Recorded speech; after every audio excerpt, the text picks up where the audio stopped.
I know people can't hear your pain, but they may be able to feel it. I mean, if they haven't by this point in the podcast, then I guess I'm just too good at hiding it. But I mean, the intricacies between just your regular pain and the one that I inflict. There's some subtleties there. You really have to. It tastes so good. Only true fans know when I'm really sad.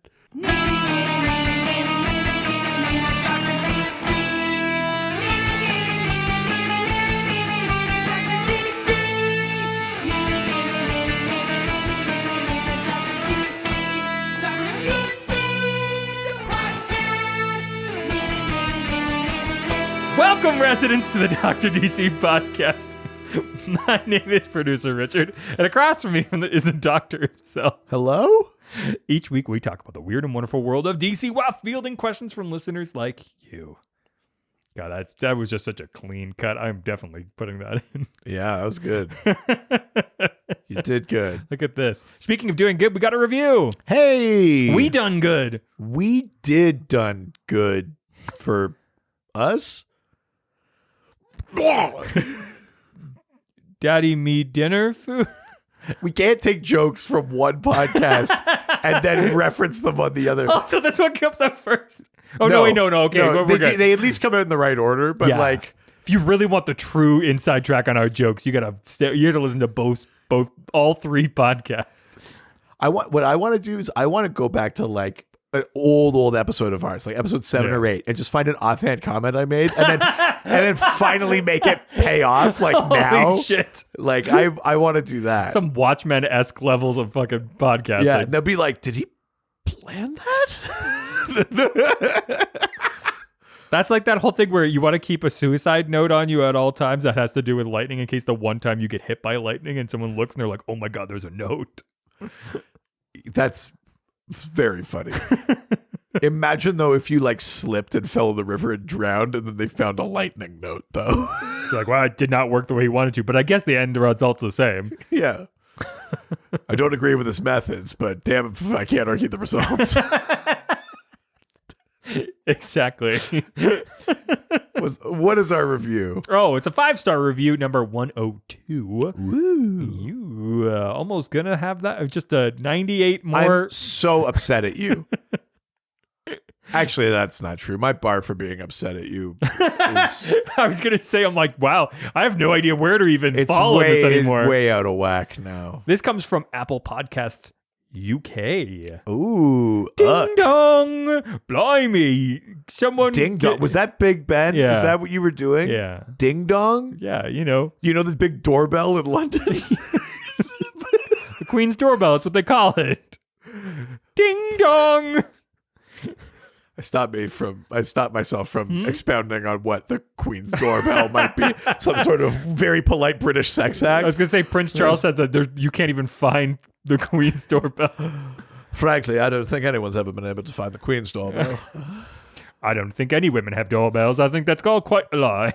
I think they just call all clitorises the Queen's doorbell in England. I mean, that just could totally be a fact. Yeah. Like, you could say that to most people would be like, well, yeah, of course. Yeah. I'm a giving lover. I'm happy to go and rummage around trying to find your Queen's doorbell if I have to. Tut, tut. But frankly, my dear, I think we both know that it's an exploration where we'll never find your so-called buried treasure.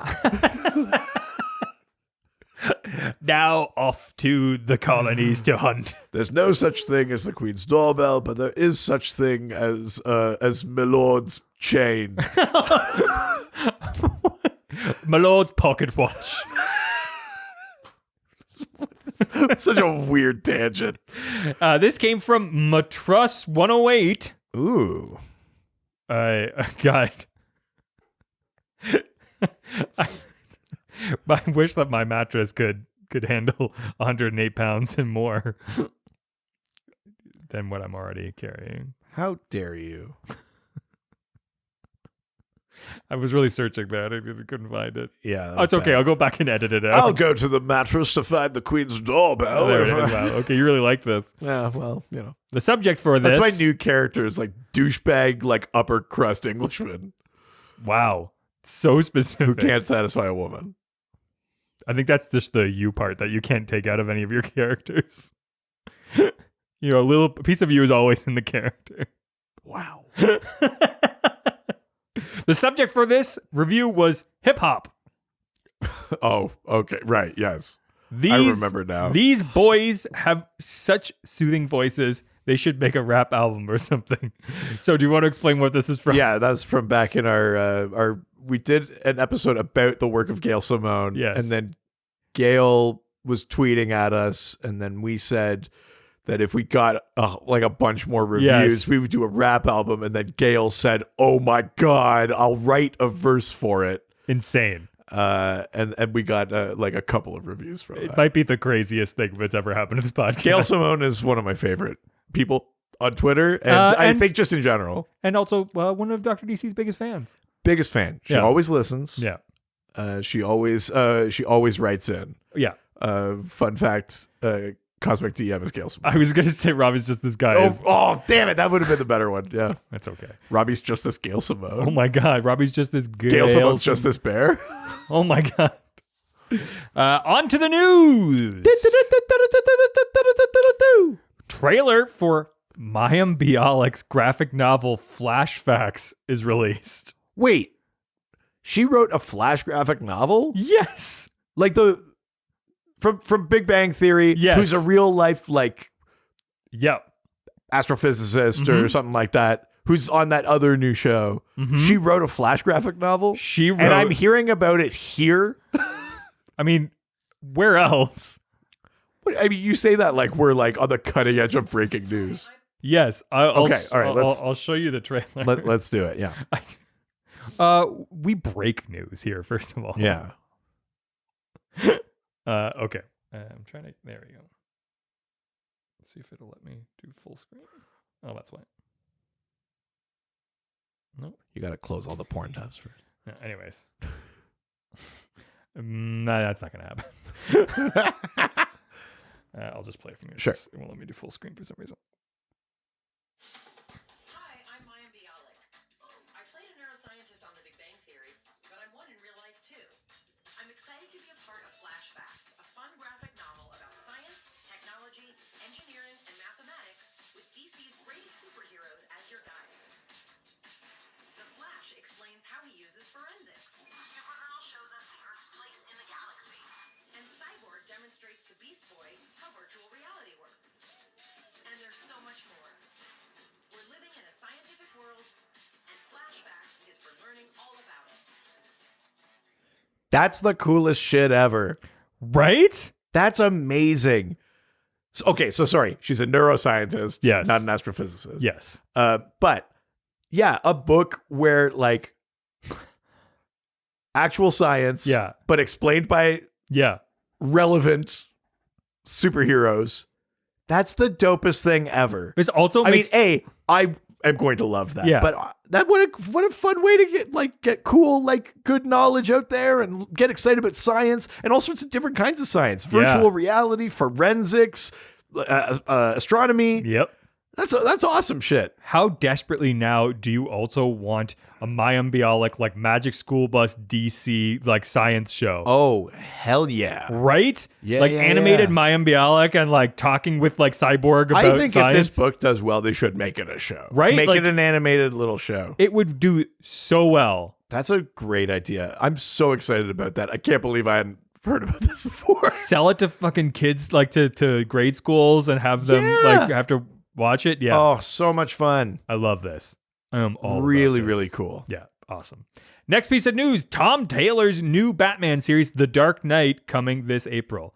Yep. What a great name. I wish they would have thought of that before. I mean, he's in blackout time. It works at night, but also is kind of a night. I mean, it's such a cool concept to call him. You're the Dark making Knight. fun of it as if like he hasn't always been called the Dark Knight. Yeah, that's why I'm fucking making fun of it, because it's always been The Dark Knight. I feel like how many books are called probably The Dark Knight? Yeah. Why call it God, call it something else? I guess, but he just- is. I know. It'd be one thing if it was just called Batman. I'm like, sure. Well, but they can't do that because Batman is the main line in continuity. Yeah, but they also have book. Detective Comics. Yeah. Like, and this one is called, there used to be Legends of the Dark Knight was a longtime Batman series. Just it's just so many. I can't believe that's the problem with it and not just that it's just another Batman book. I mean, let's not even get into that. We don't need to stir that pot. Can't do that. I mean, yeah, it's Batman heavy for the next couple of months. But this is DC. DC doesn't just make. But Tom Taylor is a great writer. I'm excited for his Nightwing series. Yeah. If he has a take on Batman, I'm sure it's going to be good. Like Tom Taylor is given. No, but this is called The Dark Knight. It's not about Batman. I hate you so much. No, you know what I mean? Like, he gave us those Injustice comics that were incredible, that took like a silly video game and then made it like some of the most emotional DC reading ever. Mm-hmm. He wrote Deceased and all of those things, which were also, again, took a zombie story and made it like the most emotional thing ever. He wrote like the last bit of Earth 2, and then and that book was awesome. Like, Tom Taylor's great. I'm sure it'll be a good book. If you're tired of Batman, this is obviously not for you. But if you like Batman, then like get this one. It's a 6-issue miniseries written by Tom Taylor. Go for it. Exactly. I think it's got art by Andy Kubert, which is pretty dope. I realized I said that in like a room where that doesn't resonate, but it's like the little video game guy. Yeah, the one that fucks Josh Gad in that movie. So weird. Does Josh Gad also get it pregnant? Yeah, they have little babies at the end. So fucked up. How did that movie get made? Bonkers. That movie got made. I felt like you were going somewhere with that. I thought I was too, but nope. No. Well, don't worry if you're tired of Batman, because Batman and Scooby-Doo team up this March for a new digital series. I mean, come on. That's just fun, though. That is kind of fun. It's going to be ridiculous. Yeah. Why not? I do like when DC does this, where they're just like, listen, like, we own the Looney Tunes and Hanna-Barbera and all these things. Like, let's have some fun with it. Yeah. You're not going to get me to complain about that. Yeah. Okay. If you're waiting for the Hawkman and Scooby-Doo series, I don't know what to tell you. Like, you're going to be waiting. It's true. Don't worry. But don't worry. We're away from Batman. Sure, right. On to Batman. On to Damian Wayne goes solo in Robin, coming in April. Yeah. He's getting his own solo series, possibly also from Tom Taylor. I'm not sure, actually. And he's got a new suit for it. Oh, it's a fucking piece of shit. It's pretty gray. It's pretty shitty. It's pretty gray. But it was also pretty bad before, so... I liked Damian's Robin costume. I fucking hated it. We're talking about his Robin look. The one that's like kind of a suit that's like not, though. But he's got like the hooded cape. There's and he's got so much going on. The gauntlets and stuff. It's so much. I actually like the look of Damian's Robin suit. Not this new one, but I don't like one either. that he has. There's way too much going on. Okay, graphic design. Not everything's graphic design. Oh, yeah, except for, design. It's not the same. You still can't apply minimalist principles to everything. It doesn't work. I know, but you can also not have this fucking Peter Pan meets Judge Dredd / in a suit. Sorry, do you think Peter Pan is not an influence on the Robin costume? Okay, because I've got a lot of comics to give you. This is just too much. I don't love the new look for Damian's suit. I think it's just kind of drab and nothing.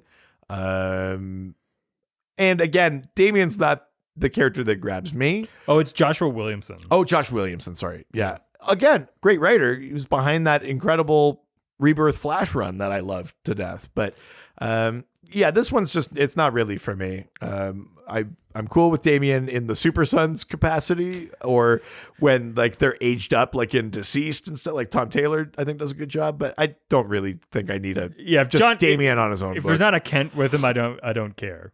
Yeah, I think. Yeah. All right, well, why don't we get into this week's theme? Louise Simonson. Yeah. A person I have no idea who they are. This is as voted on by our Golden Age subscribers who get to decide an episode theme every month. Patreon.com/DrDC. Louise Simonson, very prolific comic book editor and writer for Marvel and DC and other stuff. I mean, among the non-DC I mean, we're going to talk about some of her DC stuff today, obviously, but among her non-DC stuff, she's the co-creator of Cable and Apocalypse for really? for X-Men fans. Holy shit. She's also the wife of also comic book creator Walt Simonson. Oh. The Simonsons. But for DC, Louise Simonson's like biggest contributions as a writer were around and involving Death of Superman, Reign of the Supermen. She's the co-creator of Steel. And the material? Yeah. Wow. And Doomsday, the event, the thing. Whoa. Like the end of all things. Oh, wow. Brought to you by Louise Simonson. I mean, you're basically a god. If you're creating an element, then I suppose you can also end the world. Right? Yeah. Louise Simonson has for DC this very sort of particular window of time. A very particular. Where she contributed a lot. She was a really integral part of this moment in time for DC. Yeah. But she's also, she worked on like a Wonder Woman original graphic novel. They brought her back. She wrote do you remember in Action Comics 1000, there was the Superman story called 5 Minutes, and it's where he's racing to beat the bullet. Yeah, and like stuff that. like Yeah, that. yeah. That's Louise Simonson. I mean, that's a good story. Yeah. So a lot of contributions to the Superman side of DC's mythos, and specifically in those like the early 90s kind of era. Wow. Yeah. That's awesome. I'm into it. Well, why don't we get into all these questions? Yeah, let's do it. From Facebook. Going to the face and the book. Going to the Facebook. First question comes from the most interesting resident of them all. Roland Simmons. Of course. Who else could it be? Nobody. That's no possible way that Nobody. Wow, literally 3 people know, and 2 of them are in this room. And Stump. Yeah, well, exactly. It's for us and Stump. Yeah, exactly. Yeah. Who's got the most interesting resident? Nobody. Yeah. Also, get some Blue Jays tickets. Yeah. And that guy went on to be mayor. Oh, did he? Yeah, that was Mel Lastman. Oh, weird. That's the last man I thought would get that job. So what does Roland ask?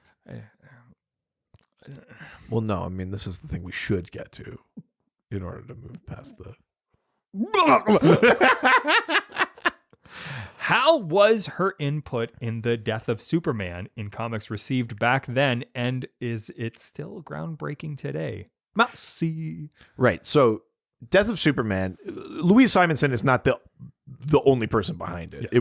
There was editor Mike Carlin, but then like Dan Jurgens. I know.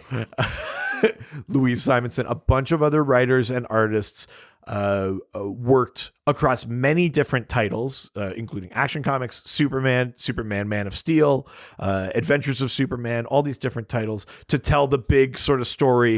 Doomsday was part of it too. Give him Doomsday some credit. He didn't have his own title, did he? How about you shut the fuck up and let me be the doctor? Oh my god. I love when you're so forceful like that. Oh god, I should have been doing this the whole Oh time. my god, I'm into this. Yeah, tell me what to do. Crush my larynx. You mountain of a man. You insurmountable wall. So she was part of basically the Superman family team, that editorial and creative team all worked together to develop this event. The reception for Death of Superman. I think a lot of the conversation around Death of Superman is about these are going to make a lot of money one day. is about how it like burst the bubble of the speculator market. Yeah. How a bunch of people were pissed that he came back within a year, all this kind of stuff. But the more you learn about it, the more you realize like that was always the plan. The difference was they didn't tell you in advance. Yeah. Now, we're so used to now being like, Superman's going to die, but we'll just wait until you see him in November. Yeah. Or whatever. But back then they were just like, Superman's going to die. And the premise of the event was like, Superman sales were declining. They were like, we got to show people why he's important, and we'll do it by taking him away from them.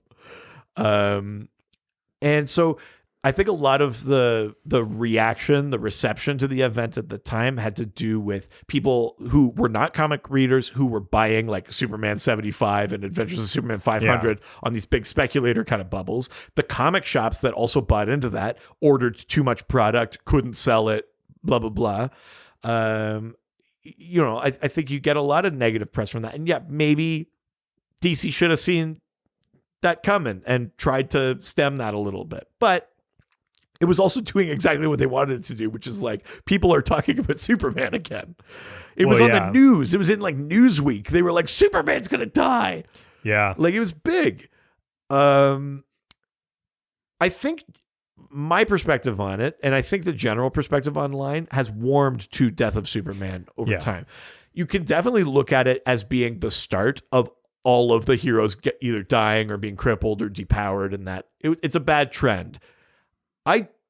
But I think a lot of people look back at the story itself and go, this is actually a pretty good story. Mm-hmm. Like the way it's built, the way it's set up, the arcs that we go through where it's the Doomsday and Death of Superman and then Funeral for a Friend and then Reign of the Supermen and all that kind of stuff. And because it was across like 4 or 5 different titles, it moved quick. Like it started in December 92 and by November 93, Superman was back. Did he come back in any like so much happened way, because instead of it just being like one issue a month, there were like 5 issues each month. So this story, like that was the other reason why it was only a year, but they were telling it across 5 different books. It was like 5 years worth, quote unquote, of story.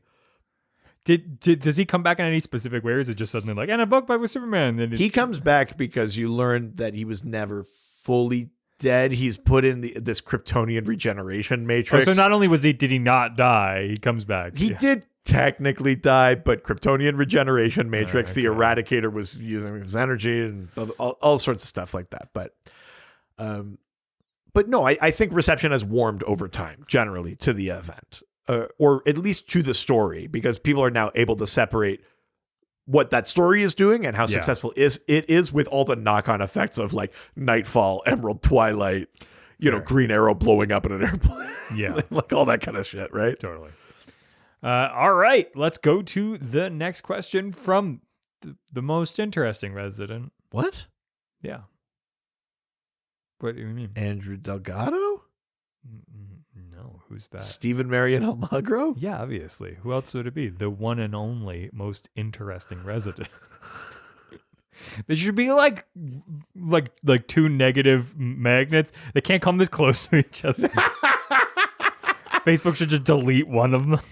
Yeah. Whoever gets there first. Yeah, I want Facebook to be in charge of who gets to contribute to the discourse. Yeah. Censorship now. They've done such a good job of deciding which messages should make it through that I trust their judgment. Stephen Marion Amalgro asks, please talk about Natasha Irons. What was her last comic book appearance? Do you think she should be brought back to current continuity? How would you incorporate her into it? So Natasha Irons is the daughter of John Henry Irons, who is Steel.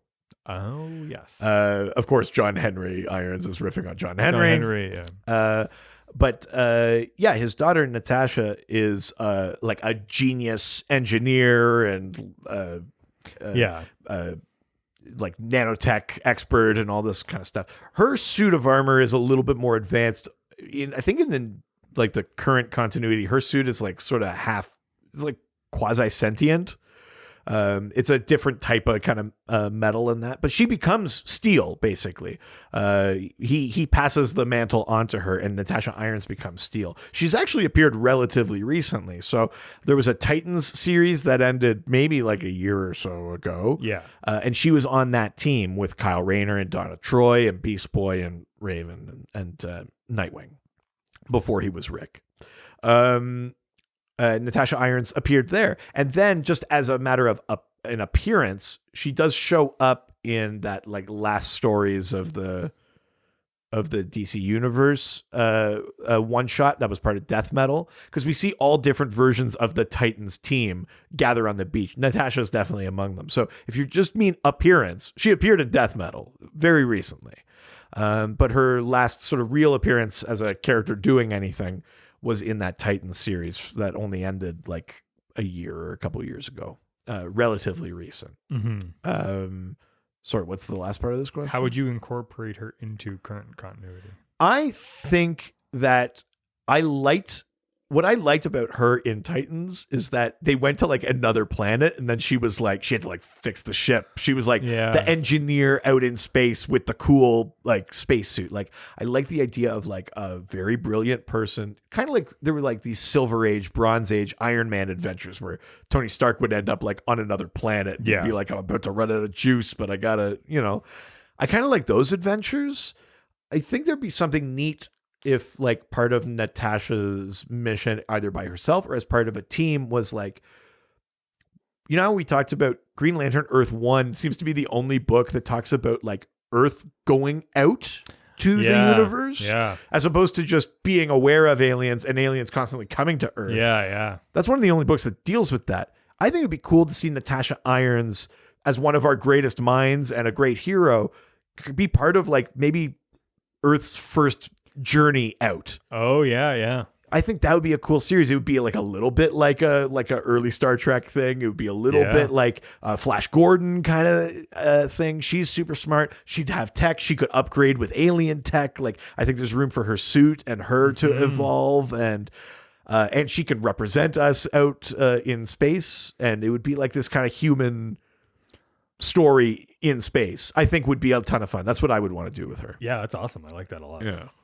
All right, let's leave Facebook and head on over to Twitter. Twitter. First question comes from Rick to the E.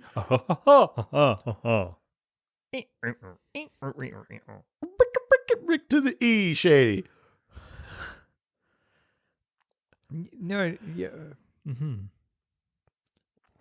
What does he ask? You're right. Don't bother. Who's your favorite of the 4 replacement Supermans / Supermen after his death? Also, please just rant about the Shaq movie for a while. Okay, so the Reign of the Supermen was part of this Death of Superman arc, and that's where 4 kind of pretenders to the mantle of Superman show up. Yeah. And they kind of all are they go by nicknames that are all Superman nicknames. Yeah. So the Big Blue Boy Scout is Superboy, Con-El, the clone of him and Lex Luthor. There's the Last Son of Krypton, which is the Eradicator, which is this like Kryptonian kind of android that believes it's there to preserve Krypton's legacy. Yikes. There's the Man of Tomorrow, which is the cyborg Superman. Hank Henshaw, an astronaut, then fused with cybernetic parts, believes himself to be a Superman. And then the Man of Steel is John Henry Irons, who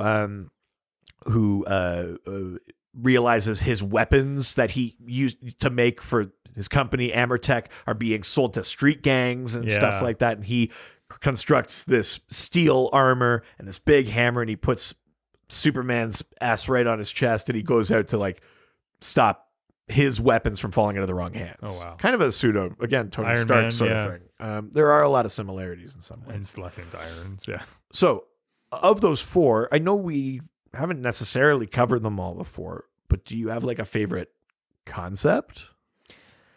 I always like the like android, the Kryptonian android. Besides the fact that it's like there's like purification kind of thing. Yeah, it's fully fascist. Yeah, I think even in the course of the story, some characters start referring to the Eradicator as the fascist. Wow. I mean, there's a lot to do with that. You could probably have done a lot more with it, I think. Yeah. The Eradicator's cool when it comes up in like other stories. Yeah. It's got a cool design. It's the one with like the yellow shades and stuff like that. Yeah. I think that there's a lot you could do with that, which is kind of neat. Yeah. I think visually it's got a really cool design. Cyborg Superman has always been like the scariest to me. Yeah. Because he kind of has that half face. Yeah. Like, the sort of Terminator look. And he's crazy. He doesn't even really remember who he is or why he is, like he's sort of tortured that way a little bit. I've always found him really fascinating. I like Cyborg Superman a lot. I think I know we're going to talk about Steel a bunch in this episode, but I think my favorite is probably Con-El. Yeah. He's the clone. He's got to deal with being a product of both Superman and Lex. Yeah. Does he live up to being Superboy? You know, like, I like Con-El. I'm very curious to see what Titans does with him in next season. Yeah, totally. Super interesting. And as 90s as it is, I kind of loved his look. The weird leather jacket and all the fucking belts, like he's Tommy Wiseau. And very true. yeah. Super 90s. Yeah. I love that. So, talking about the Shaq movie. Have you ever seen that? Yeah, when I was a kid, yeah. Yeah, did you watch it like in the cinema, like when it came out? It was either in the theater or immediately when the VHS came out. Oh shit, crazy. Yeah, I watched it when I was Do you have kid. like a memory of what you thought of it? Did you like it as a kid? I remember being like, wow, that genie is now a superhero? Like, yeah. I mean, listen, Shaq, not a great actor. no, but Hot take. but also like has a presence on screen. Like, He does. Shaq has a natural charisma, but it doesn't translate to acting, which is not always true. I think someone like LeBron James, in the limited roles we've seen him in movies, I mean, can actually kind of translate it to acting a little bit. Like, he's funny in Trainwreck. I like him in that movie. but the genie movie is fun. Is it? It is. Kazam? Yeah. You like Kazam? I kind of liked Kazam, but I I think that my don't. problem with this movie is that I kind of blended in moments from both of them. I but- was reading a bunch about this movie. yeah. They could only shoot it in like 51 days. Or they could only shoot his bits in 51 days because he was committed to playing in the Atlanta Olympics, and he was caught between that and like Lakers training camp and stuff like that. Jeez. They only had 51 days. He did show up with his lines like memorized. He was like, "I'm going to do it." He had an acting coach. He was like excited about it. But also the director was like, "I don't want to make a superhero movie." So it's they got rid of the cape from the costume, and it's like, yeah, they didn't. So they also didn't connect it to Superman. Really, there's a scene in the movie with a Superman symbol and stuff like that, but really they don't connect it. So it was sort of like it was kind of caught in this weird zone where it's like Shaq's not a great actor. The director doesn't fully believe in it. The script's fine. It's like kind of Judd Nelson's your bad guy. Yeah. Like, I think it just wasn't going to work. Wasn't enough of an effort. Do you think they're going to make a new one? I mean, but this is the thing. The source material It's good. is good. Yeah. You could easily make a good Steel movie. It's not like this was a property where it's like they never had a chance. Yeah. Like they fucked it up. Yeah. I think you could totally make a good Steel movie. I feel like Also, the design of his Steel suit is bad. The mask looks bad. Because Yeah. the cool thing about Steel in the comics is and later it literally was a liquid metal, but it looks like it's like just perfectly contoured to him. yeah. But he was wearing this kind of clunky, like it almost it's like a cheap MF Doom like mask. It is. It almost looks like the mask Russell Crowe wears in Gladiator. Yes. Like, it's just a bad look. Yeah. And I don't think they don't pull off like rocket boots and the big No. hammer the way that they should. Yeah. Shaq uses the hammer for most of the movie like a gun. Yeah. So Yeah. Not great. no. All right. Truth, justice, and hope are things to mention. But also the name of the next question. What a good name. Yeah. Who asks, the only DC work of Wheezy's that I'm familiar with is her run of Man of Steel, though I haven't read as much as I'd like to yet. Could you fill in some of the blanks as how much of the Superman mythos she got to add to the character? So first of all, Wheezy? Yeah, that actually is a common nickname for Louise Simonson. Really? Why? Because Louise, Wheezy. Oh, okay. The Um, Wheezy? Okay. Yeah. Young Wheezy. Yeah, right? That's... New comic about to drop. Yeah. That's very funny. Yeah, so she was the writer on Superman Man of Steel, which was one of several Superman titles at the time. And the artist that she primarily worked with, his name is Joe Bogdanov. I'm probably pronouncing that incorrectly. It might be like Bogdanov? Bogdanovi or something like that. But no, not Joe Bidenov. Although that sounds very Russian. It's the deep state. The thing that's kind of interesting about that, I realized I have a cool issue of Superman Man of Steel. It's issue 22, Okay. which is if you just picked it up on its own, you would say, I have the first appearance of Steel. Oh. You see him, and you see him find out about his weapons, and Yeah. you see it like start ruin his neighborhood. You see him make the armor. You Hell see him yeah. like fight the first Oh, time, yeah. and you're like, oh, Number one. hell Hell yeah. yeah. Like, that's the shit. And then you realize that's not his first appearance at all. The Superman Man of Steel was like kind of out of time sync. Like, he actually shows up in Adventures of Superman 500, I think, first. But then you get kind of jump back, not in flashback, it's just like asynchronous. And then you just see this other thing happen. So I don't have the full run of Superman Man of Steel, but I kind of feel like what that book, I mean, it became a Steel book for a little bit before Steel got his own title. But I think what it was before that too was just like, here's more Superman. Yeah. Like, Adventures of Superman was technically the continuation of the old Superman numbering after Crisis. Okay. And then they made a new Superman title just called Superman, which is why Death of Superman is in Superman 75, but Adventures of Superman's in the 500s. Don't ask me why. Yeah. I don't know why that's important or why they chose to do that, but they did. Fair. And I think Superman Man of Steel was mostly just like, here's more Superman. It was never really the main thing. But as soon as we got into things like Reign of the Superman, then it was like, here's where we're going to get Steel. That was Louise's corner of it. It's like, you're going to learn all about Steel and Amertech Industries, and you're going to see him clean up his neighborhood. And it's John Henry Irons, baby. And I think that's where the book is. Like, that's the coolest part. And then Steel gets his own series. Yeah. That runs for like, I'm going to get it wrong, but it runs for like a while. Like, there's a lot of issues of Steel, which is tight. Yeah. I've never even really seen it, like any of its run before. I only have one issue of Steel. Like, I have Steel number 3. What was was he Metropolis or? Yeah, he's well, no, he is in Metropolis because in Superman Man of Steel 22, you see him. Is he not in that like that bad part that they don't like? Superman doesn't even go into. No, in Superman Man of Steel 22, you see that he is living as Henry Johnston. He has a fake name because he's already left his job as like a weapons designer because he didn't agree with how they were being used or whatever. Yeah, and he's about to kill himself, but then he saves someone from falling off a building, but then he himself falls off a building, and then Superman saves him, and then like 2 days later, Doomsday kills Superman. Jeez. And you see him be like, Superman told me not to waste my life. I'm not going to, and you see like what makes him become Steel, which is cool as hell. Yeah. But in Steel number 3, I can't remember if he's still in Metropolis or not, but he's going after Amertech. He's trying to figure out what's happening with his weapons. He has to break into his old company, and it's kind of that sort of series, but yeah, I mean, that was really where Superman Man of Steel means anything is with Steel, with John Henry. Yeah. Otherwise, it's just more Superman. So how much of him did she really get to add?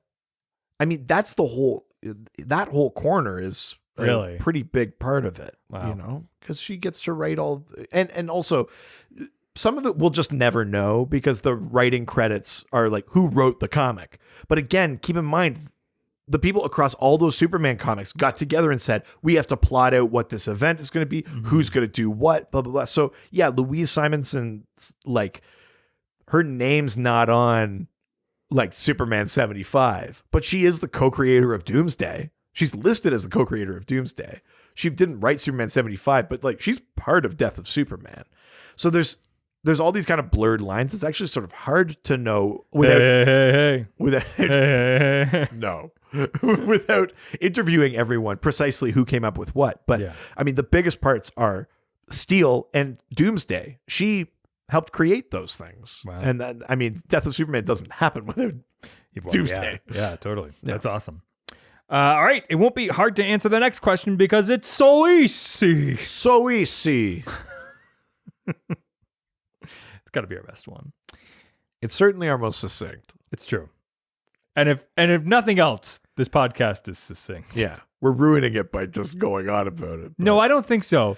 So how did we come up with it's so easy? I mean, it really goes back to, let's go back in time. When I was a boy.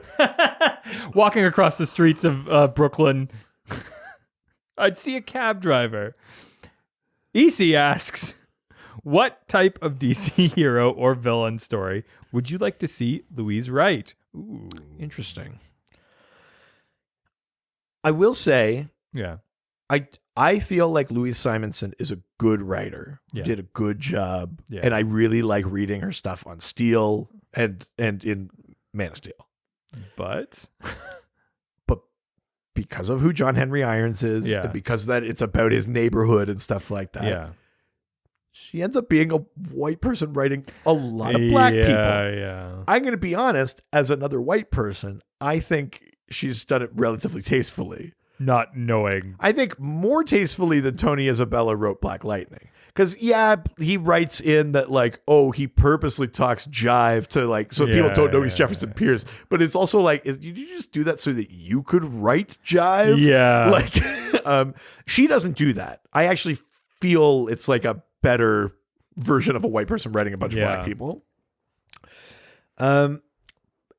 So I think if I was going to ask her to write something else, I'd just try to move her out of that. And it's not that she did something wrong, but it's like, instead of trying to be authentic in a voice that isn't yours, I'd like her to write something that is. So I think it'd be fun to see. I do think she works well street level. Yeah. I think she works well sort of intersecting with those kind of bigger things. That's the coolest thing about Steel. Yeah. Street level guy who then makes this cool suit of armor, but he's in Superman City. Yeah. You know, and not off to the side like Black Lightning was. So maybe you give her one of like I know we're tired of Batman, but give her like Huntress. Oh yeah. Or give her, I'm just going against my own thing because Huntress is like biracial or something now. Yeah. Or like Manhunter, Kate Spencer, the attorney who also like goes out and fights as the vigilante Manhunter.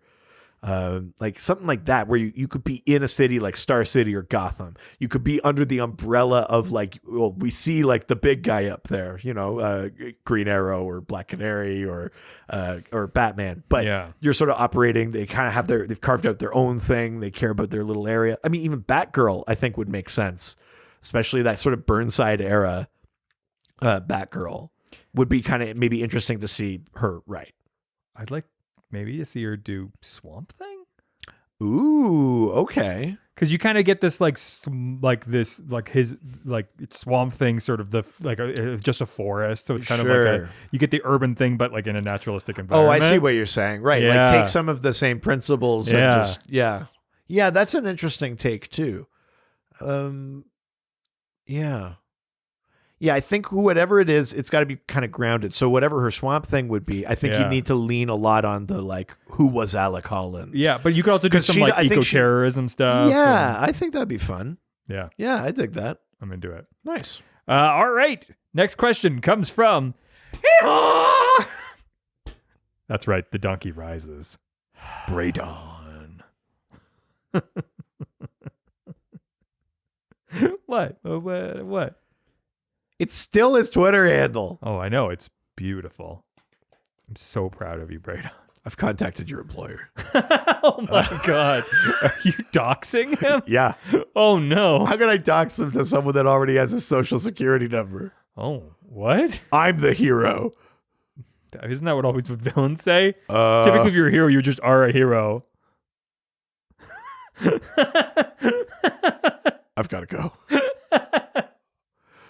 Braydon asks, has Louise Simonson ever revealed the inspiration for Doomsday?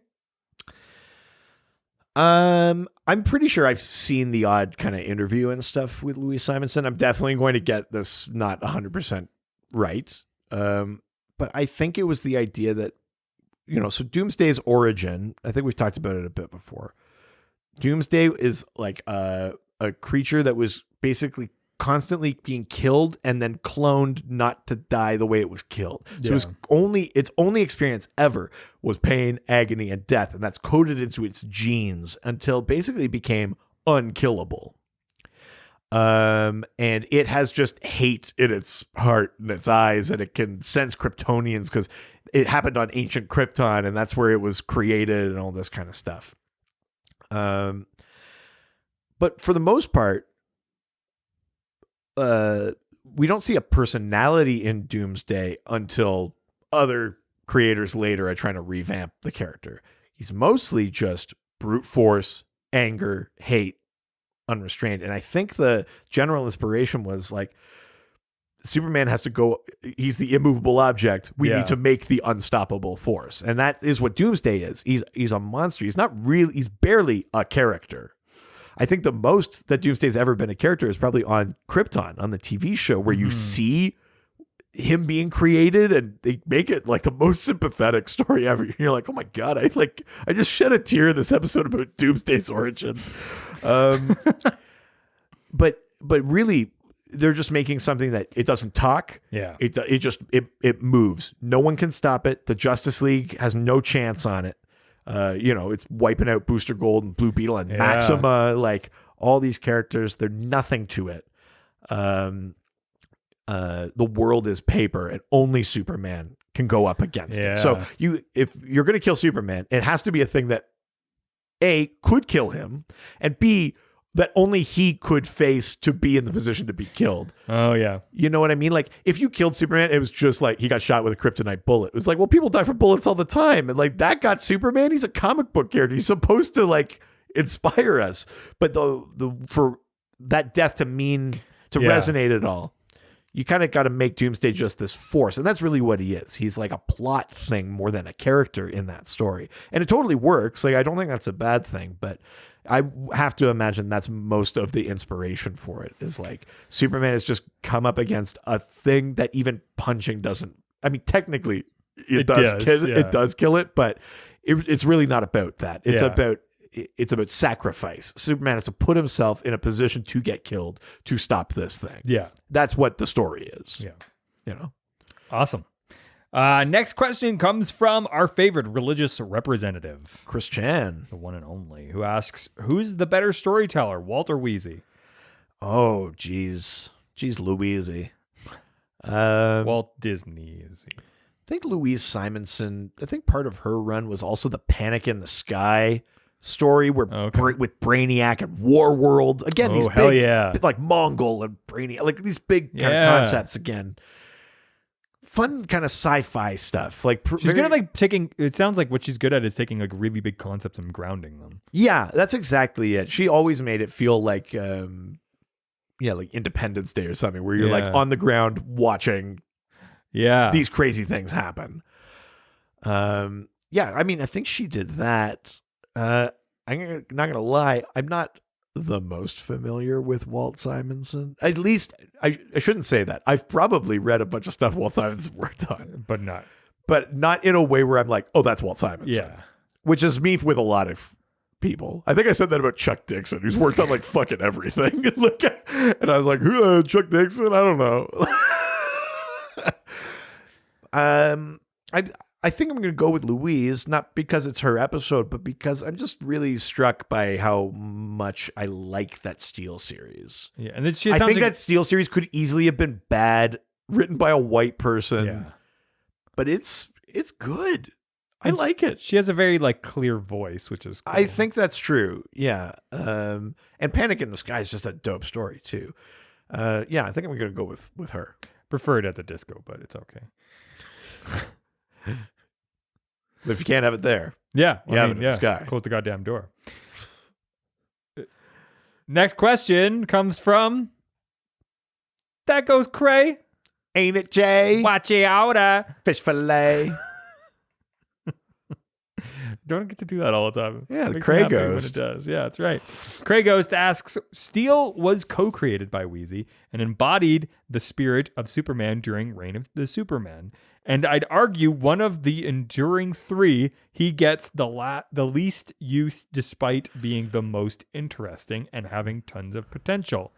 What would you like to see Steel do in 2021 and beyond? Right. So we already said what we'd like to see Natasha Irons, like the successor to Steel, the other Steel do. Mm-hmm. But yeah, I mean, it's true. John Henry Irons gets sort of short shrift in modern comics. He was around in the New 52. I actually don't hate his New 52 design, which is not super close to his old one. But that one Yeah. had a more liquid metal thing, and I don't know, it felt a little more sci-fi, which I thought was kind of cool. He had a kind of romance with Superwoman, who was Lana Lang imbued with the powers of wow. Superman. Wow. And that was kind of neat. But again, he was also just, I don't want him to be part of like Team Superman. Like, I don't want him to be like Cisco. Like, I'm Yeah. the smart guy. Here's Superman. Here's what Yeah. you do. And then sometimes I'm out in the field. I think that's not a good use for him. But I do think there must be room for the people that aren't. I got to be careful how I word this. John Henry Irons is brilliant, but he's not like the insane brilliant, like Mr. Terrific, Lex Luthor, Yeah. Bruce Wayne. But there must be room for the people that are just fucking smart or just good builders. Like, I want to see like where did those characters come together? Like Oracle and him and like Will Magnus, who makes the Metal Men, and like there must be a place for. I guess what I'm describing is I want a Star Labs comic. Oh. I want a comic about about like the researchers living in a world with Interesting. superheroes.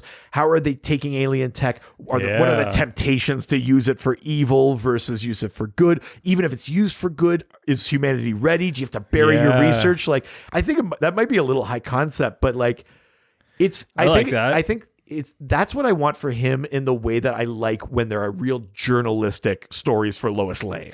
Yeah. Like if we're talking about like, what are they? Maybe it's not always as captivating visually for a comic Yeah. book, but like, I think I want that. Like, That I sounds want, cool I as want hell. John Henry Irons to take over Star Labs or Hell yeah. something like that. And to be about how do we take technology like transporters that the Justice League has and decide whether or not humanity's ready for it, or the government wants it, and how to technology get Yeah. corrupted. Like, I want to see Steel grapple with that shit. Like, Hell yeah.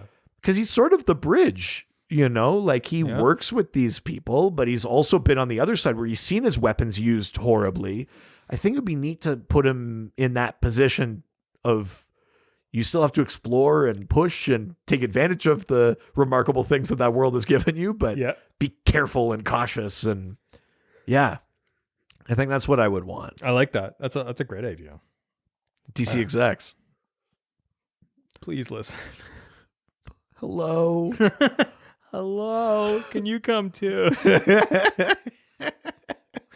We're leaving Twitter and heading on over to Instagram. Now we're going to Instagram, take some questions and answer them. So is that like the horror? You say that for October. That sounded scary. Oh, okay. Yeah. Ho, ho, ho. Happy Halloween. I'm glad you're fully on board with that. I now. mean, I can't not be. That's right. First question from Instagram comes from Flying Fox 1089. Is that like Star Fox? 1089 is where you just slightly overdo the cool trick you were doing. Do a 1089. Yeah. 9 extra degrees. Just fucking wipe out. Just I love 1089 snowboarding. Could you imagine having to design a course that compensated for 9-degree angles? That's the snowboarding equivalent of you writing music. Oh, you mean needlessly complicated? Yeah, off tempo. Yeah. That's how you make things good. The harder they are, the funner they are, That's certainly how we approach jokes. and other things. Do you think Could you Simon? close your legs, please? You said the harder they are, the funner they are, and you're fully spread eagle. Man spreading, right? I know it's your house, but like, That's right. Yeah, I'm just dominating right now. yeah, you're so dominant. Yeah. You're such an alpha. Fucking right. Fucking incel cook. Flying Fox 1089 asks, do you think Simonson hated Shaq's Steel movie? Oh, geez. Probably. Probably. I don't think there's any like record specifically. And yet, the bones of her stuff is in there. Yeah. Amertech Industries, Yeah. weapons, military weapons being misused, sold to gangs. It's like out on the streets, like that. Yeah. The motivation for John Henry Irons, even without Superman, just the bones are there. When you read some of those Steel comics, you're like, that's in the movie. Like, it's not just like, oh, it's a black guy in a steel suit. I don't know. We'll figure out the script. Like, it's not wrong. It's just poorly executed, which is maybe more disappointing. This is a hard question because I'm just speaking for someone I've never met, but I got to imagine she's a little disappointed, but also think of how many creators create a cool character that never even gets a shitty movie. True. Steel's got a movie. Yeah. So, Fair. Call David Boreanaz because the bones are there. Nightwing doesn't have a movie. Like, Yeah. there's great characters with no movies. Mhm. Steel's got one. That's still kind of cool, Yeah. even if it's bad. True. Fair. The Flash doesn't have a fucking movie. Very true. Very true. Fair. Yeah. Completely fair. Yeah. All right. So I've got this friend who's a doctor. Oh, sure. And a long time ago, his wife was really sick, Right. and he was concerned about preserving her. So Right. he came to our next question asker, and Right. he put her in a block of ice. He's back, baby. The Iceman costumes. Right. It's actually the real origin of Yeah. Mr. Freeze. Yeah. He put spinners on her cryogenic tank. Oh, nothing makes me happier than an idea that the customs person who just puts things in ice because he's Iceman. It makes me happy so much. Yeah, it's the beginning of Frozen where they're all just out Yeah. like carving the ice, but then he just like puts it in the wheel well, Yeah. like just in a big fucking block. Done. You're welcome. My work's here is done. Yeah. His TLC show is called like Chill Customs. Oh yeah. yeah. So we got this broken down Chevy. We've got to turn it into a block of ice by Thursday. We've got I got 10 blocks of ice that need to come behind it. Look here. You see this part right here? That's where I made it into a block of ice. I know they said they couldn't be done, but I made it into a block of ice. Yeah, baby. So silly. What does the Iceman Customs ask? I went and searched for Louise's DC creations and stumbled across a Superman rogue named Riot. Please talk about this character. Yeah, this is not Riot like the Venom villain. Oh, really? Like a turd in the wind. I almost just went like, ooh, wah! But like it totally fits with Venom. Oh, I mean, yeah, Ooh, wah, Eddie. Ooh, Eddie. I like that. That's nice. Do you get down with the sickness, Eddie? You want to get up? You got to get down with the sickness, Eddie. Fuck, am I going to watch Venom tonight? Sorry, that's not what the question is. It's a bad movie? I think I'm going to watch it tonight. Is it a bad? I mean, I've It's seen it. not good, but it's kind of fun. It's watchable. It's fun. Yeah. At any rate, Okay. Riot in DC. Yeah. If I'm not mistaken, this character's last name is Frankenstein, but I'm not sure if he's meant to be specifically related to the Frankensteins, who are also canonical to DC. Okay. Like Victor von Frankenstein Yes. is real in DC because he creates Yeah. Frankenstein's monster, who then goes on to become an agent of Shade. Yes. This was not true at the time of the comics we're talking about, but canonically is true. Mm-hmm. This character's last name is definitely von Frankenstein. He's like Frederick or Franklin von Frankenstein is his name. My drag name would be Agent of Shade. Oh, yeah. Such a good drag queen name. Philomena Cole daughter. Oh, yeah. Cole Agent of Dodir, Shade. Agent of Shade. Yeah. So good. Oh. That actually is very funny. It hit me and I could not say. So this character, he's a scientist who gains the ability to like replicate himself. Yeah. Kind of like Multiplex, the Firestorm villain. Multiplex. Although I'm not 100% convinced that he can reabsorb them like at will. Because I feel like there was a story where he needed like some dose of energy to like reassemble himself. But what it could do is when he multiplied himself, I think he multiplied anytime he got hit. But also when he was multiples, whatever one of them encountered was distributed evenly amongst them all. So let's say there's 50 of them out there. If you punched him as hard as you could, each of them would only get a 50th of that punch. Jeez. Which meant that the more of him there were, the harder he was for Superman to fight.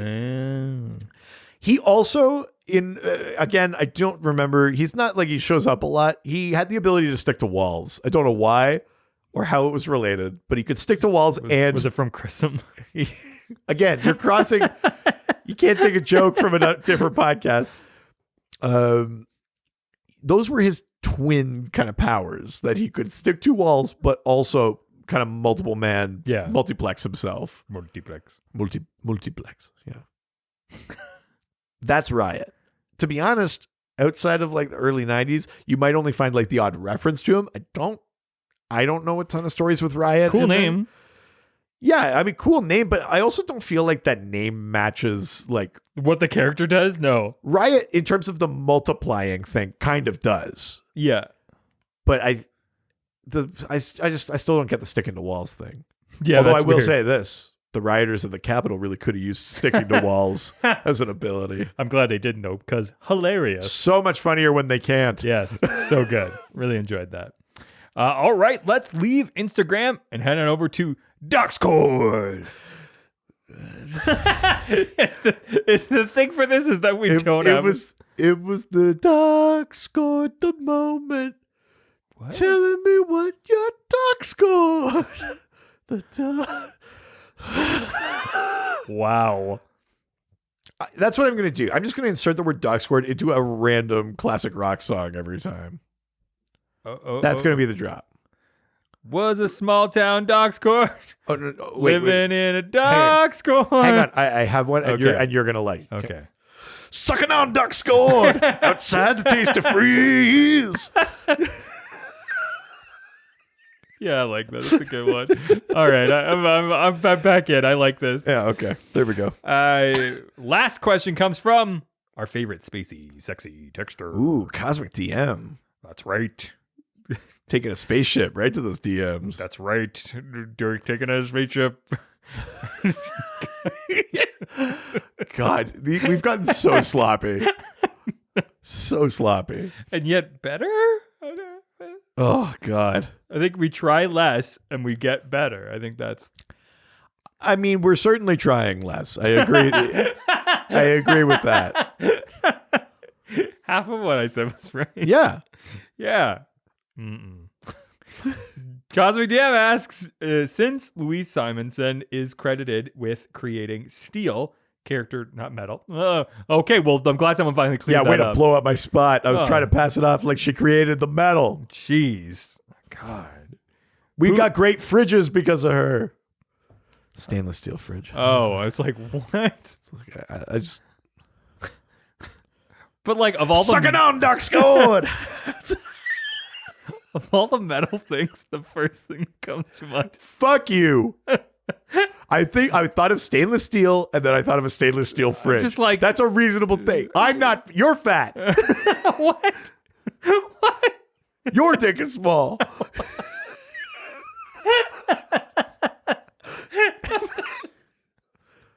I don't like this. This isn't fun for me. Who would you fan cast in the Steel remake? And why is this still Shaq? It's not. It's definitely not. It's Charles Barkley. No. Oh my God. No, yeah. It's Kobe. Oh, Jesus. Better actor than Shaq, though. Yeah, still. Who would you cast? We've already said the Steel movie can work. It's got great bones. The story of Steel, like the comics, are great. So who would you cast if there was going to be a new Steel movie? I mean, One would be cool to get the guy. What the heck's his name from Star Wars? John Boyega? Yeah, John Boyega. Oh, shit. yeah. He'd be cool. Like, especially if you get a bit of him from like Attack the Block. Attack the kind Block. of. I'm so glad you brought that up. I love that movie. It's really, really good. I like John it. Boyega's a good pick. Yeah. I like that. Would you want the movie to like have more of a tie to actual Superman? Oh yeah, 100%. I think it needs to. It can literally even be connected to like the DCEU. Yeah. which would be kind of cool. I think you only need to do as much as Shazam did, right? Like just like a shot of like someone seeing him like fly through the sky. Yeah. Like you don't need Cavill in there necessarily. Or you know what you do is you do it like Steel's been around for a really long time, and you just do the daughter story, and you have like Lupita Nyong'o like be his daughter, and have it be like a story where like she's going in to work for like LexCorp or something like that, and sort of like finding out how bad it is, and sort of have it sort of a story like that. Yeah, and that way you can connect Superman and. Yeah, I do think if Steel ever got another kick at a can, I like your idea of like it shouldn't only be his movie. Yeah, get Natasha Irons in there. I definitely agree with that. I think you go a step further because if you bring Natasha Irons in, then he should be older. Oh, okay. And so you maybe do Denzel Washington or something like that. Who is the guy that plays the concierge in John Wick? Oh, shoot. Him. Yes. I think you get him. Fuck, yeah. I mean, it's not the same body type as Steel in the comics. Steel, especially in those early comics, just fucking looks like Shaq. But I mean, yeah. But, there's a reason why he was so quick to get that role, but right? I think you get that guy as John Henry Irons. Yeah. And then you bring in your Natasha Irons. I like that. That's my thought. Oh, hell yeah. Yeah. I'm into that. Fuck, now I need to look up his name. I'm going to feel bad if I never say his name on this episode. I mean, yeah, that would be cool. I mean, like part of me is just I'm going to like, kick myself. I should really know his name. I mean, I like the idea of getting sort of like a really well sort of established like older actor too to do it. Lance Reddick. Oh, okay. Fucking right. Yeah, that's who. That's my pick. Fair. I like that a lot. Yeah. Awesome. All right. Well, that is the last question, which means you know what time it is. Time for everyone's favorite game called Can You Guess the Name of the Character based on who someone who's not read comic books can describe that character to us. If you don't know what that game is, I send a photo of a DC character to my wife who does not read comic books, nor does she care for them. She sends back 4 clues describing what she sees, and the doctor tries to guess. Yeah. What did I send her? All right. Or who did I send her? Wait, they're what? We could just be doing objects? Yeah. That's so much harder. It's the bat phone. Deal with it. It's a mother box. It's Oh my god. I mean, I'm gonna run out of characters at a certain point. You are not. Not even close. All right. Okay. Are you ready? Actually, sort of funny that last week it ended up being Doomsday, and then this week we got to talk about Louise Simonson. Like I planned it all along. But just wrong enough that it wasn't the right week. Well, no, because then it would be too obvious. I learned that early on. Yeah. I gotta make you work for it. Yeah, we're faking how bad we are at this. Yeah, it's actually all scripted. Picks up script, looks at get ready to play the game.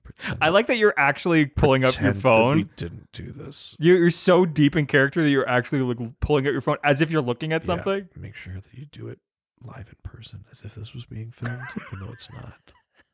Put the phone back down.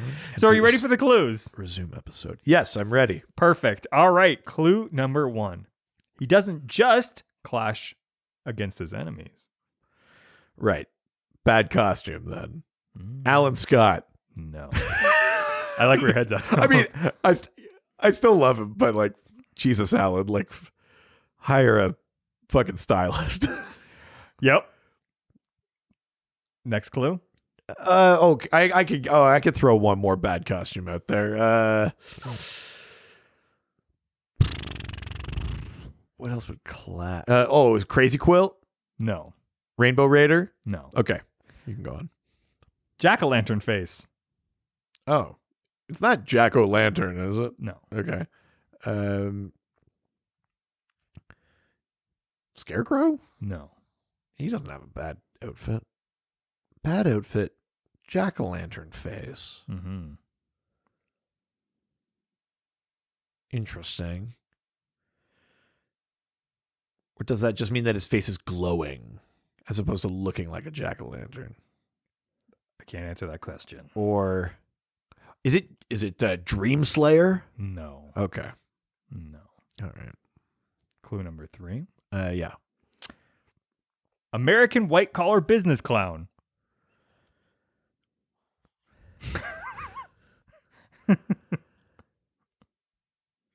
Suit that clashes. Mm-hmm.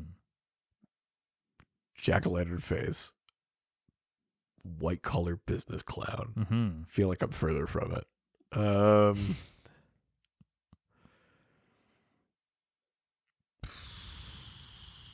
Should I know who this is? I mean, I wouldn't say it's not Right. It's definitely obscure, but also it's not like this character only showed up one time ever. Right. Okay. Tobias Whale? No. Is it? The jack-o'-lantern face thing is throwing me off. Business clown.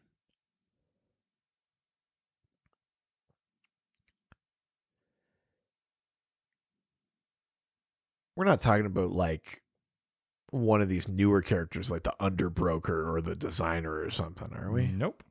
Fuck, I don't know. This last clue might even send you farther off. Oh, shit. Okay.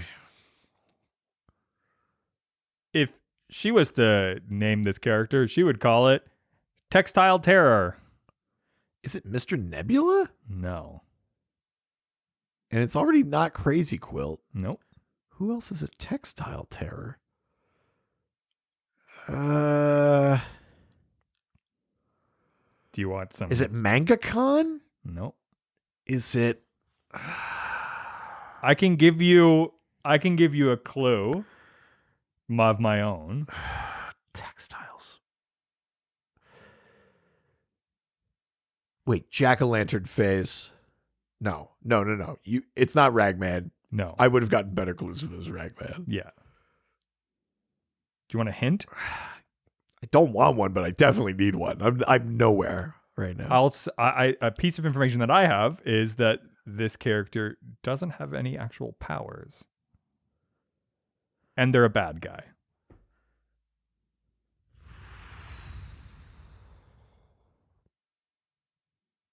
It's not like Mr. Twister or something like that.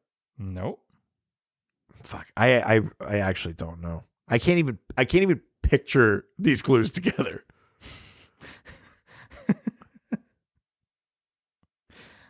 Are you giving up? I think I am. You stumped me.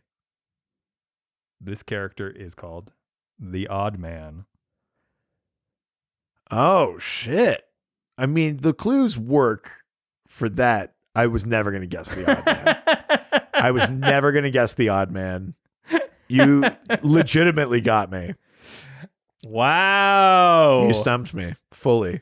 So, The Odd Man is a fictional comic book hero created by Steve Ditko. The character was intended to first appear in Shade, The Changing Man, number 9, but instead first appeared in Detective Comics number 487 in 1979.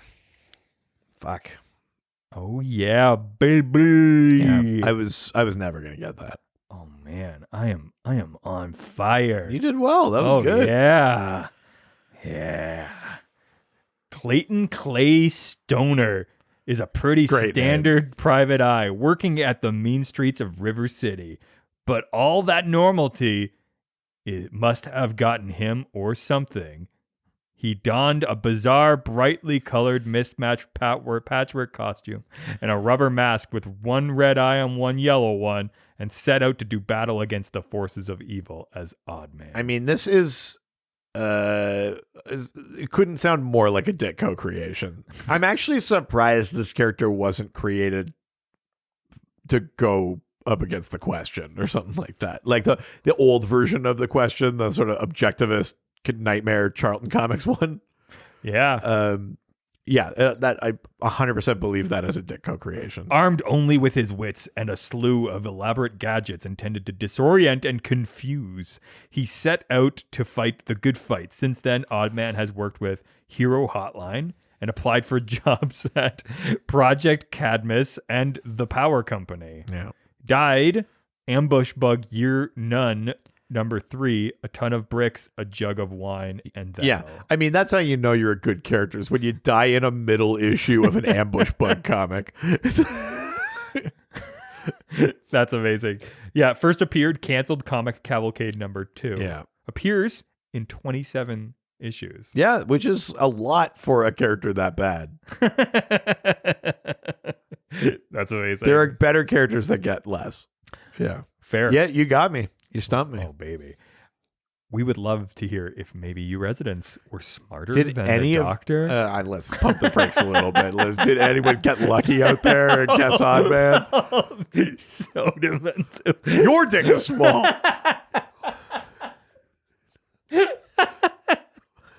Why don't you reach out and let us know and defame the doctor on our social media platforms, and maybe send a question for next week's episode. Next week, we're talking about something. How small my dick? We're talking about something fun and exciting that is not contentious at all. Ooh. We're talking about politics, baby. Oh my god. We're talking about characters that run for political office, or Oh. characters that sort of house specific political beliefs, or Wow. things like that. We're talking politics next week, baby. Good God. Yeah, it'll be our funnest episode yet. Yes. We're Yeah. drawing lines in the sand. Here and no further. Yeah, if you couldn't tell what our politics were already. Yeah. I mean, potentially you can. It's possible that Yeah, you yeah. can't. No, which actually, is a now that I say problem. that, It's yeah. a problem. But Reach out to us through our Facebook, Dr. DC Podcast. Twitter, At Dr. DC. Instagram, Dr. DC Podcast. email, DrDCPodcast at gmail.com. Reddit. r/Dr_DC. Of course, the doc phone is always open. 208-917-3238. 208-917-DCEU. If you're nasty. Oh, yeah. Oh. Oh, yeah. God, you sing that low, you could do the Buddy Bear part of that Exile song. Oh, yeah. Oh, I definitely do that in the car. Really? Oh, fuck yeah. Yeah, baby. Just fucking open up that resonance. Just, oh. There was no signs. You're not my homeland anymore. Oh, God.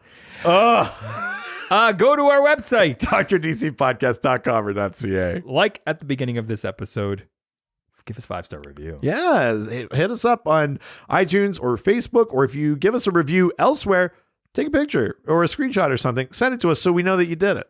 Oh, yeah. And if you want to help us even more and get free, well, not free content, but you want to pay for content. Totally the one word you couldn't say. Yeah, no, pay us. And then out of that, you get free content. You just give us money. Yeah, that makes it sound like we're not allowed to do this transaction, and you found a way. Yeah. Just give us money. Yeah, we're not technically allowed to sell these episodes, but if you gave us money, you could get a bunch of free stuff. Yeah. It's really awesome. It's weird that it like has to happen through this weird sort of like circumstance where we're not allowed to give it to you unless you give us money. But if you do that, I give a whole bunch of stuff to unlock for you. Patreon.com/DrDC. There's a $1, $5, $7 level. All levels give you access to the Discord, our amazing, fun Discord server. It's a blast. I've been having a great time in there. And then at the $5 level, you get access to the Double Dose. It's our weekly bonus episode. We geek out about all sorts of different stuff.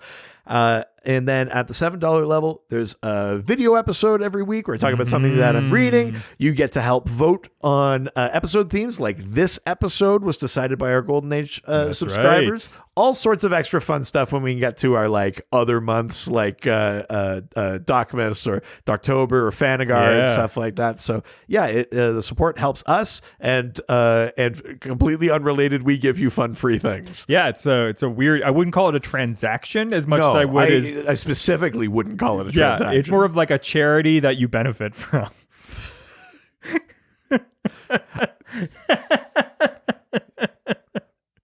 What? I don't understand. I mean, kind of. I mean, yeah, that's all I'm saying. It's not that. Yeah, exactly. Yeah.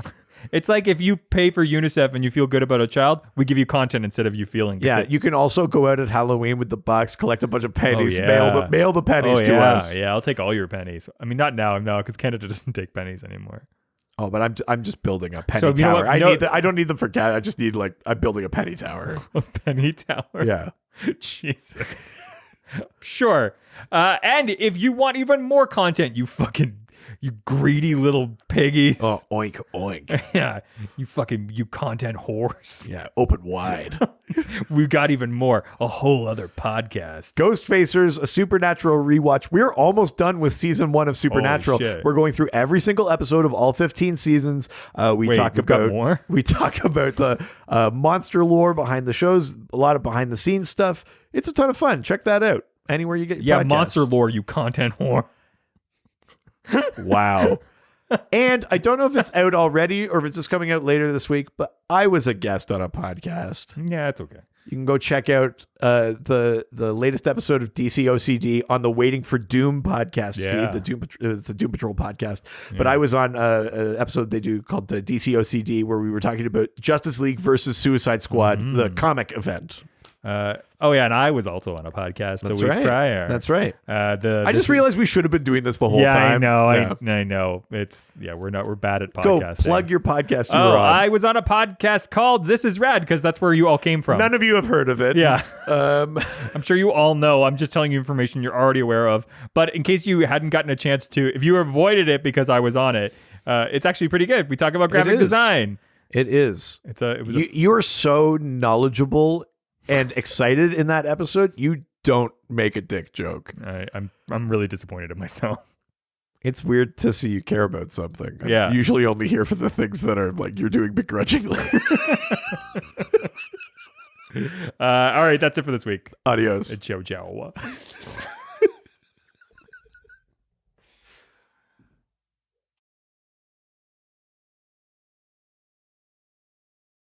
I think what she wants is for me to just give away the print. Oh, interesting. Because that's her way of getting it out of our house. Oh, interesting. Well, that would be $500. Yeah, I mean, just would anybody pay $500 to get a sexually explicit image of me and Dean Winchester? I mean, that's like Hashtag yes, I would. WOOD. Yeah. Oh, okay. That was Let's leave it there. We're not gonna top that. That was it. Robbie's Just This Guy asks, do any superheroes or villains have any additional secret aliases? I remember an episode of Batman the Animated Series in which Two-Face manifested a third persona, the Judge. Right. That was a justice-seeking vigilante. Tangentially related, is Two-Face bi? I'm just curious. So I bet you are, Robbie. I will say I don't think canonically Two-Face is bisexual, and I would argue that they probably want to stay away from equating bisexuality with A choice. Something that you just flip on, Yeah. and B, associating it with a dissociative identity disorder. I think it's not like this half of me is straight. It's not like from the 40s they were like, yeah, Harvey's bi, and then he became Two-Face. That would be different. But like at this point with the character, I think that something like that would cause more harm than do good in terms of representation and things like that. But no, I don't think there's canonical evidence. This half is gay, this half is straight. That would be I mean, it sounds like a robot chicken. Yeah. Kind of thing. But as far as like, do characters have like other or secret like other aliases? Other aliases. So we talked about Bruce matches Malone. Yeah. So there's Bruce Wayne, which is who he is, but it's the mask he wears publicly. Yeah. We have Batman, who is who he is, the hero, and then we have matches Malone, which is like a role he takes on where he like cosplays as bad guy and goes like, "Hey, crime's up 3%," like or whatever criminals say. What a terrible criminal. He's still got boardroom talk. Like he can't shake the Bruce Wayne thing. Give me the Q2 crime numbers. The stock in crime is plummeting. Where's my crime dividends? Yeah. All the other shareholders in this crime. I mean, that's pretty funny too, actually. So, that's one. I think we talked about it maybe in the Gail Simone episode when we were talking about the Secret Six. Yeah. And often the setup of that team is that they are brought together by this mysterious, someone goes by Mockingbird. And it's this sort of character wrapped in mystery. And at different points, Mockingbird has either been Lex Luthor or the Riddler, or so Mockingbird is sort of just this like floating mantle that occasionally someone picks up and makes a Secret Six. Oh, it's like in Marvel with the samurai character that that Hawkeye takes on, and then Ronin. Yeah. I guess some different people have been that, I think. Yeah. I mean, those are two that come to mind right away. Mad Max is Bruce as Matches, or either of those characters as Mockingbird. Yeah. I'm positive I'm missing something, but yeah, there was that. Was it Joker's, I feel like, it's been somebody else. Joker often does the disguise thing, but it's not necessarily one he'll always go back to. I mean, a notable one from the New 52 is that he had spent months pretending to be a doctor at Arkham. He was taking like muscle relaxants to like make his face normal, covering himself in makeup and that. Wow. Bruce and Batman both worked with this character and had no idea. And at the last minute found out that like for months, this character that had been appearing in Batman comics was the Joker the whole time. So like that was pretty crazy and fucked up. Yeah. Fuck, that's nuts. Yeah, I mean, I think there's also a difference between a character that can just shapeshift like Martian Manhunter or Clayface and a character that takes on a new identity like what we're describing. Yeah. I'm positive I'm missing one, but I mean, I think those are a couple of good examples of having sort of like a third and largely secret one, For sure. It's not like criminals go like, oh yeah, by the way, Matches Malone, it's Batman. Just pretend that we know. Otherwise he's going to just beat the shit out of you. This is the one night he won't beat the shit out of us because he's Matches. So please just let him pretend. So what's my salary for this crime? My family owns this crime family.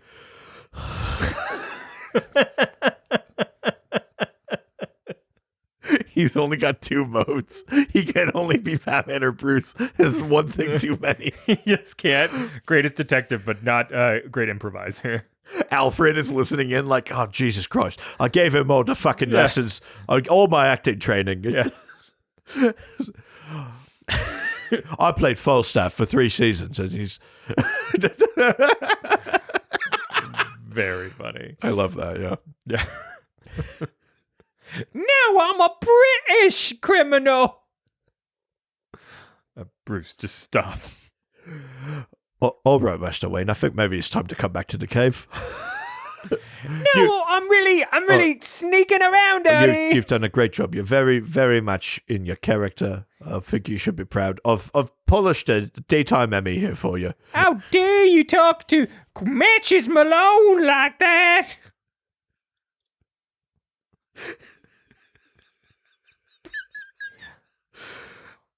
Or now I'm an Australian criminal. Does this count as a full 4th character? Matches Malone. Our Matches Malone. I'm from the South. That's not a crime. This is a crime.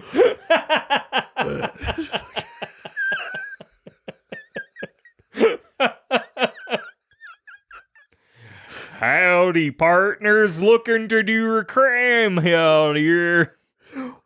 Matches Malone at your service. Oh, yeah, there you go. Just cycling. Every time he shows up, he's got a different accent and a different shaped mustache. It's a Matches Malone. Looking to do a bigger pizza pie crime.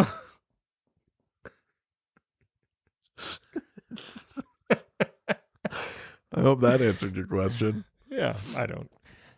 Next question comes from Flying Fox 1089, who asks, what is the best overall change a character had? Oh, it's probably Nightwing. That's the You know, I mean, Robin had been with the Teen Titans. He had sort of already started stepping out from the shadow of Batman. And then over the course of the Judas contract with Deathstroke basically tearing the team apart and coming after them in every way, he takes on this mantle, which later is retconned that he got the idea from Superman. Yes. That there is an ancient Kryptonian hero, like a hero on Krypton, who went by Nightwing, and that he represented all these great things, and that Superman had told him this story, and then Nightwing chose that for himself, which is that's a fun retcon. I like that one. But I mean, it's got to be him, because even when he was Batman, and then, you know, like he was an agent for Spiral, which is like a spy agency. We got that Grayson series where he was like a super spy. That's a fun series. That's a great one. It's always like you want him back in the blue. It's always like, as soon as he gets back in that Nightwing suit, you're like, now it's right. Yeah, now he's like the to the point where even if he was Batman, you'd be like, for how It's long? not- for how yeah. long though, right? And then like if he got a chance to go back to Nightwing, you'd be like, and now it's right. Yeah. It just it feels right. I think he's a hero, and that's a name that the hero community respects. I think it's a name that the villain community respects. You know, like part of the shock of the Forever Evil story when the crime syndicate invades is that the first thing they do when they gather the villains and they're like, listen, we're not the Justice League. I know we look like them. Yeah. We killed them. We're evil. We'll kill you too. Is they hold up Dick Grayson and unmask him in front of everyone. And everyone's like, oh, fuck. Like they got Nightwing. Like all the heroes see it. All the villains see it. And everyone's like, oh, they mean business. Yeah. Like, you know, he's a big deal. I think it's got to be Nightwing, right? I mean, that sounds right to me. Yeah. It's the coolest one. I think that's the coolest. It's a cool name. It's also just like, it's a cool name upgrade, but it still like nods to Robin because it's got the wing piece in there. Like design wise, name wise, legacy wise, I think that's the best, how the kids say, glow up. Well, yeah, I mean, because there's like characters who become like the mantle that they're under, like the sidekicks who become the kid, but it's never as much. I mean, you could say like a Kid Flash becoming the Flash or something like that, but it's not the same thing. I mean, Wally is iconic as the Flash, but you're right. It's different. Yeah, there's something about it sits differently, I think. Totally. Yeah. All right, next question comes from, much like the sibling I absorbed in the womb, it's Cursed Blob. Oh, God. Jeez Louise. Who asks, what's the catalyst for Guy Gardner's change to the warrior persona? Right. Guy Gardner, I think he gets kicked out of the Green Lantern Corps. Oh, really? I'm going to try and get this right. Pretty sure Hal... You got the name the Green Thumb? Hal or Guy or someone initiates a fight, and the stakes are you get kicked out of the Corps, and Hal beats the shit out of him, and Guy gets kicked out of the Corps. And so he takes on this... He gets his hands on a Quardian power ring, like the one that Sinestro had, the yellow ring. But this is before there was a Sinestro Corps or things like that. He gets his hands on that, and he goes by Warrior for a bit. And then that warrior persona stays with him for like, we're talking about the end of the Justice League International era. He gets kicked out of the Corps. He becomes warrior, and he's warrior through Death of Superman, through 0 Hour. Is he like a... He's warrior or a version of it until Hal comes back to life in Green Lantern Rebirth, which is like 2006 or 2004 or something like that. So from like the early 90s to 2004, Guy Gardner was not a Green Lantern. He was warrior. And at various times it was either like a cool leather jacket, or then he got this like sort of alien metal suit that could like manifest weapons and sort of morph and stuff. But he didn't have any abilities. Well, like he didn't have a ring. He didn't have a lantern. Well, so he had the Quardian power ring for a bit. Then he got this suit that could manifest weapons. And then something happened with that, and it made these like fucking tattoos, these like kind of colorful tribal-y tattoos, and they gave him powers. Weird. And then he opened a restaurant called Warriors that was like a superhero-themed restaurant kind of thing. Oh, like the one that they have in Kingdom Come? Yeah, kind of like that idea, exactly. Yeah, I mean... that era for Guy Gardner, I mean, I guess if you were reading him, it's such a big era. It's actually probably a decent part of his character, but it's such like not what the modern Guy Gardner is about. Like, it's only when Hal comes back to life that he becomes a Green Lantern again. It was like over a decade. Jeez. It's kind of weird. It's kind of wacky, actually. But yeah, you'll get a lot. You'll see him in like Death of Superman. He's got this big, stupid leather jacket, and like a W warrior. And he's, Wow. I think he tries to start his own hero team called the Warriors. It's like, there's all sorts of weird Guy Gardner crap in that era. Wow. Yeah. Very, very, very strange one. But the catalyst of it is that he's kicked out of the Corps. He stops being a Green Lantern. Wow. Yeah. That's the last question.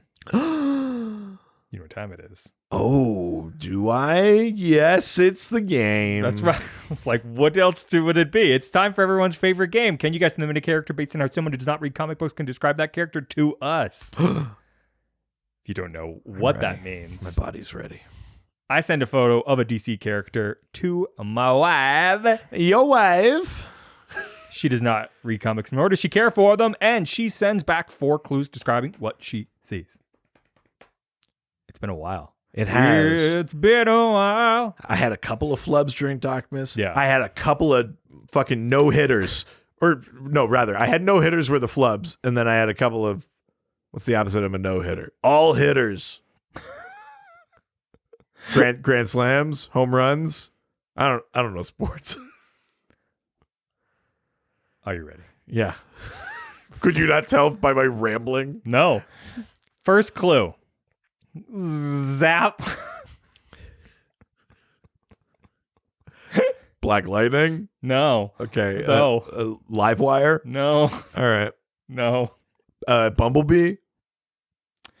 Nope. Okay. Uh, Queen Bee? no. All right, sorry. Next clue. I normally don't guess this much. Yeah, I know. You're really scrambling. Next clue. Yeah, sure. Positively prepared for eye safety. Okay. Goggles and Zap.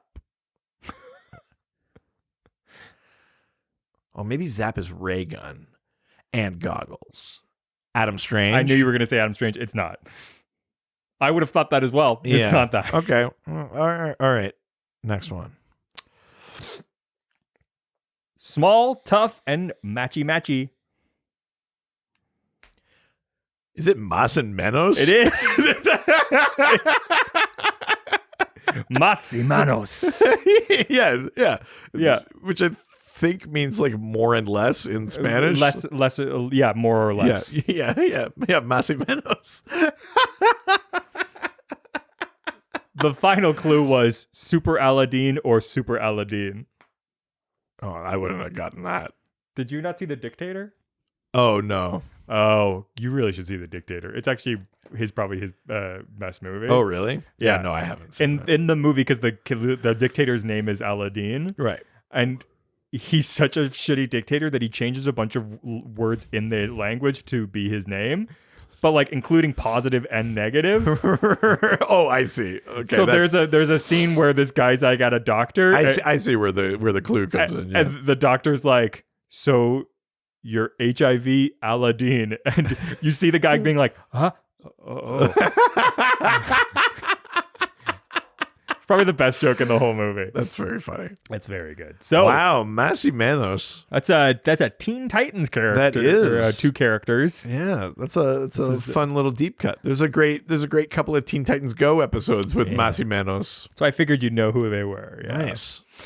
I thought you'd like that. Well, did any of you residents get that one? I mean, Zap really didn't send you a lot of clues, but Zap. I was like, why Zap? And she was like, I don't know. That's what I thought when I saw it. I mean, even the premise of the game though could easily it's only about accurately leading to what the image is, not really even what the character is. No. The fact that I've gotten as many as I have is a miracle. Are you trying to give yourself a compliment? I wasn't trying. I was, but wow, big shot in town. We would love to hear from you residents. All you have to do is reach out through our various social media platforms, and maybe you could send us a question for next week. You know, it's been a while since we did one of these. So next week, we're doing a family-friendly episode Oh my God. about family-friendly DC Comics. Oh, wow. So Eh. things where it's not the Joker's neck gets snapped, it's not Yeah. Barbara Gordon gets shot. We're talking about like kids and like youth DC Comics properties. Could be TV, could be comics, could be whatever. Are we trying to and do we're it- and we're gonna do the episode. Oh, we're going to do PG. a Good Boys We're episode? gonna do a Good Boys episode. Oh, no. We haven't done one of these since episode 101. Wow. But one of my favorite things ever was when the Meme Boys would do a Good Boys episode. Right. And it was always very funny to watch them try to be like really nice to each other. Yeah. It was painful. I really enjoyed it. So that's next week. All right. Well, if you want to send a question for that episode, you can reach out to us through our Facebook, Dr. DC Podcast. our Twitter, At Dr. DC. our Instagram, Dr. DC Podcast. our email, DrDCPodcast@gmail.com. and of course, we have that subreddit. r/Dr_DC. And the doc phone is always open. 208-917-3238. 28917 DCEU. If you're nasty. If you're nasty, and except for next week, you can't be nasty. No, if you're good. If you're a good boy. Oh, no. We have a whole week to get ready for it. If you're sweet, good girl. Oh no. Further from it. If you're not naughty. And of course, you're going to go to our website. DrDCPodcast.com.ca. And we love those 5-star reviews. Finally at 100. Now to get to 200, and we'll do the Lord of the Rings podcast. No. That's the way we had already set it up. So it's perfect. We're at 100. We do the Ghost Facers now. 200. We'll do the Lord of the Rings podcast. This is a betrayal. So you could do that through our iTunes or any other platform. We really only get to see them if they're through Facebook or iTunes. So anywhere else, just send us a pic through one of those other platforms. Yeah. And we'll talk about it. I mean, if you want to do something as crazy as write it on pieces of paper and put it in a book, I mean, that Very funny. those always count. So Always. we love that. And of course, if you want even more content from the Doctor and I, you can go and subscribe to our Patreon. That's right. Patreon.com/DrDC. There's a $1 level, a $5 level, a $7 level. There's extra episodes. There's videos. There's all sorts of fun extra stuff that we put up during Docmas. It's a great time, and it helps support us and keep us doing what we're doing and constantly replacing studio equipment. That's, oh God, yeah, always. But if you cheap cowards aren't willing to pay for more content, well, we got even more free content and a whole other podcast. It's Ghost Facers, a supernatural rewind. Just that you called them cheap cowards. Yeah, that's right. Every single week, every Monday, we review an episode in order for the 15 seasons of Supernatural. Yeah, we are. I think the season 1 will end first week of February. Oh, We're approaching the end of season 1 That's for right. Supernatural. We talk about real world monster lore. We talk about behind the scenes stuff about the show. We watch the episode and Yeah. do our rewatch. It's a lot of fun. So go check that out. All right, that is it for this week. Adios. Ciao, ciao. They always fight for what is right. Live with danger and adventure. They are men of might. This was a Brain Freeze podcast.